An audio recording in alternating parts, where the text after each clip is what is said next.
We are heading into week 9 of the NFL season. And this week is an interesting week because we have the NFL trade deadline on Tuesday. It has been active of late. Will we see some big names fly? Joe and I are here to give you 4 players that we are targeting that you should be trading for this upcoming week. Hike! So, Joe, who do you have as your first trade target? Yeah, my first trade target. He just had a good game this week, and I'm going to go with wide receiver DeAndre Hopkins. It's not the best opportune time to, acquire him and buy low, possibly depending on how the owner feels. But obvious with Will Levis coming in at quarterback, Tannehill not being there, we saw Levis actually throw the ball down the field and targeting DeAndre Hopkins. It was nice to see. Now I can't expect 3 touchdowns a game. 3 out of his 4 receptions went for a touchdown, but nice to see him get down the field and get over 100 yards. And I don't know, it'll be interesting to see if we can see this, if this is more things to signs to come for Will Levis. He's a kind of a risky player just because first game we saw with the rookie quarterback, but at the same time, if DeAndre Hopkins owner doesn't have faith in that and just keep happening, could be a window of opportunity for you to trade. And some guys that I'd be willing to acquire him for this point, Christian Watson and Jordan Love don't really seem to be on the same page. I'd possibly try to trade him. Guys like George Pickens even, and, possibly, even dealing with the inconsistency of Drake London, I might be willing to do that as well.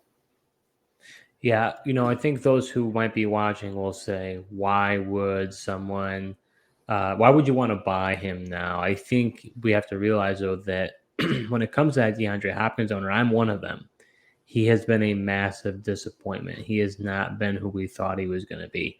And so this was the week he popped off. You're going to have some DeAndre Hopkins owners that buy into it and say, yes, this is what we've been waiting for. Levis is the real deal. Like, no way you're going to have to give me a ton to get this guy. The other DeAndre Hopkins owner says, this is a great sell high time. Let me get him off my roster. Nobody would have been interested in him. Now somebody will be. Let me try to get something for him. So I don't think it's ridiculous to think that someone who is a DeAndre Hopkins owner wouldn't be willing to trade him away.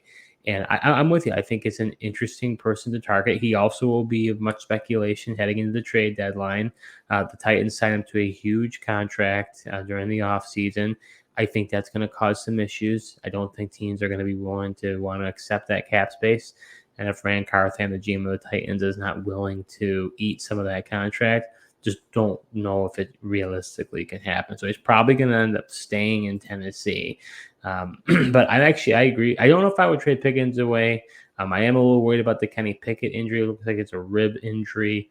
I don't know. Trubisky, I guess, did give him the touchdown, so maybe I shouldn't be as worried because he did basically nothing besides that. But I'd be willing to trade the likes of Cortland Sutton, Deontay Johnson, Drake London, Marquise Brown, all those guys, I think, to be able to acquire Hopkins. Yeah, I mean, I just think Hopkins is the first read in the offense, and that's the one thing George Pickens is not. It's actually Deontay Johnson. And I mean, if you're in a PPR, I think you'd rather have Deontay over George Pickens. So my first trade target that I am identifying here today is wide receiver Tee Higgins. Tee Higgins has been a pretty strong disappointment out of the game that he had against Baltimore in week 2. This past week at San Francisco, he ended up with 6 targets for 5 catches for 69 yards. Now, you could be asking, why am I telling you to trade for Tee Higgins? Because that's pretty a lackluster performance. This is good. It's not great. Obviously, Chase was the biggest beneficiary of Joe Burrow and his performance. But I think for me, this was the first game this season that I really felt like Joe Burrow passed the eye test. Depending on your league mates, if they watch the games or they just look at the box score, right? When you don't watch the games, you can't actually see it with your own eyes how well the offense ran. And to me, Burrow, they had quarterback designed runs. The guy was, kind of evading people in the pocket. He just looked like the Joe Burrow that we know. And what we know about that Bengals offense is Tee Higgins and Jamar Chase really have been very similar. as far as their production. Chase obviously is a little bit more flashy and he's outpaced him to a degree, but Higgins, there's a reason why, in your fantasy drafts, he was probably drafted in the, third round, in your drafts, because, he has been a really consistent player. He's in a contract year. He wants to get paid. He's been dealing with some injury issues. I think he's a great person to target and trade away because he really hasn't done all that much. I'd be willing to trade the likes of Calvin Ridley, Jordan Addison, especially with Kirk Cousins going down, Chris Godwin, Deebo Samuel. I'd even be willing to trade the likes of Devonta Smith. He had a really good week as well. Or even Terry McLaurin. I think I would even be maybe willing to do that as well. I think I'm willing to try to go for the upside of Higgins. And so as a result, you're going to try to hope he gets better. Hasn't shown a lot of promise, but I think he will. Yeah, I mean, it's going to hard for him to get worse, right? I mean, between the Joe Burrow's calf injury and him dealing with his own rib injury, which, I mean, the bye week last week certainly helped for both of those players. And, for the first time, this Bengals offense really was humming and looked like the Bengals offense of old. So I do think this is good signs for things to come down the road here. So are you enjoying this video so far? Well, if you are, show your support to our new channel by hitting the subscribe button and liking this video. We'll be creating videos all NFL season long, so you're not going to want to miss what we have in store. So Joe, who do you have as your second trade target? My second trade target, I'm going to go with quarterback Dak Prescott. It's not a name that I like to say as I don't really like him that much for fantasy. But, I mean, he's just got a great upcoming schedule, especially, down the stretch and as we get close to the fantasy playoffs. No, he had a big game today, and you might be saying, oh, why is somebody going to deal him? But Kirk Cousins also went down. I think there's going to be some quarterback-needy teams in your fantasy league. Maybe somebody's been streaming a Matt Stafford. He injured his thumb today as well. And, you might not be able to buy him low per se. Might have to spend up to get him a little bit.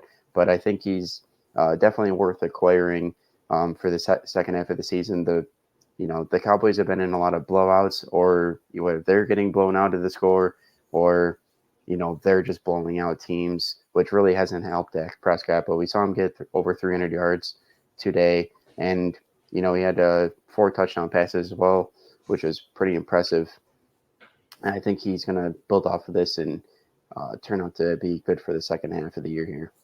I shouldn't be surprised, Joe, because your colors are representing Dallas Cowboys colors. Still a Broncos sweatshirt. Don't let that fool you. I'm surprised you say this, honestly, because you always tell me that Dak sucks. So I'm a little surprised that you're telling people to buy. But you're being objective, and you're right. His schedule is really nice, and I think that's the reason why you like him. I mean, if you in the fantasy playoffs, he's got at Bills first round. That's tough. But at Miami, which is a great matchup, and then Detroit. I mean, both of those are one of the better matchups you could possibly have. And with Dak, again, I'm going to vouch for you here. I think he's been pretty disappointing. I mean, he has only thrown over 300 yards one time, which was the game just past one against the Rams. And he hasn't thrown a lot of multi-touchdown games. He threw 4, but other than that, against the Jets, he threw 2.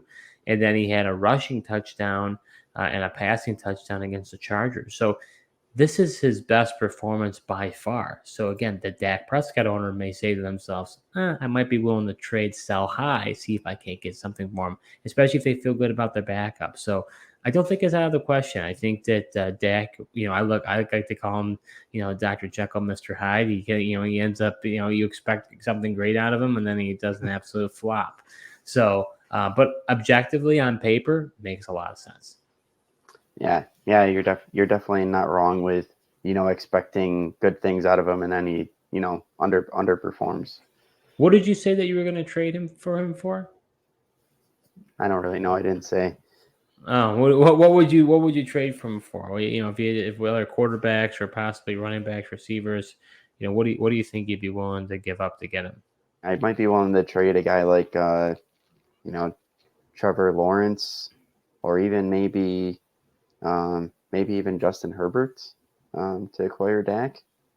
I don't think that's crazy. I mean, Herbert had a really good game against the Bears. I had him as a smash play this week, and I started said show, and because the Bears' defense is just brutal. But I don't know if it's a better defense with that finger element. I don't know. Maybe I could read into that too much, but I think you could probably get Dak Prescott plus for Herbert. I think that's a good deal. Yeah, I mean, I don't know. I mean, Herbert's also been disappointing, so I don't know. I mean, it would be interesting to see what the Herbert owner feels about that. Yeah,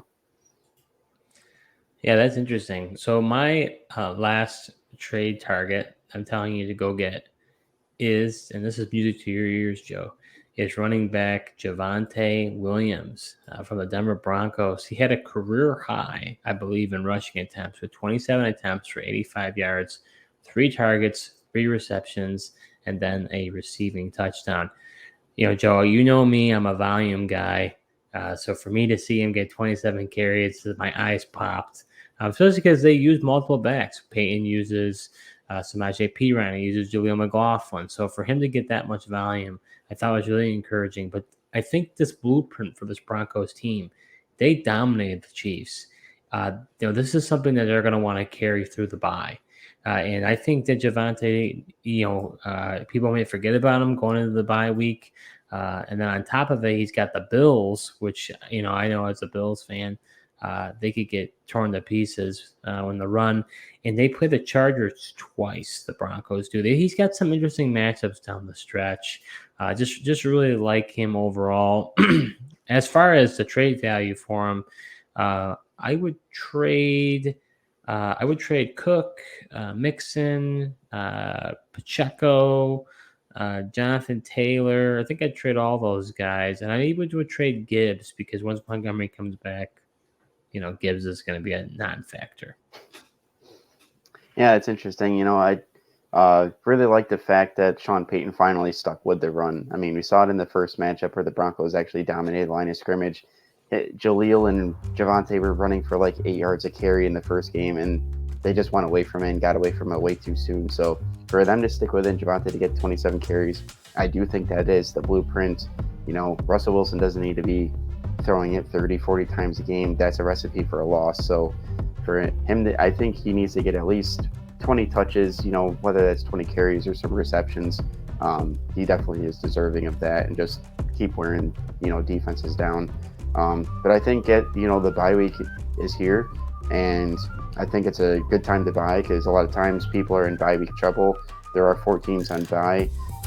Maybe they'd be willing to move a guy like Javonte on the bye week to get somebody in there that they can start. So that does it for our 4 trade targets heading into week 9 that you should go and acquire.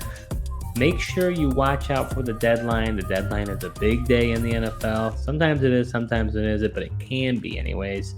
So there could be some moves that impact your team, especially even your Broncos. A couple players have been kind of, in the rumor mill. So make sure you monitor that. Thank you so much for watching, and until next time.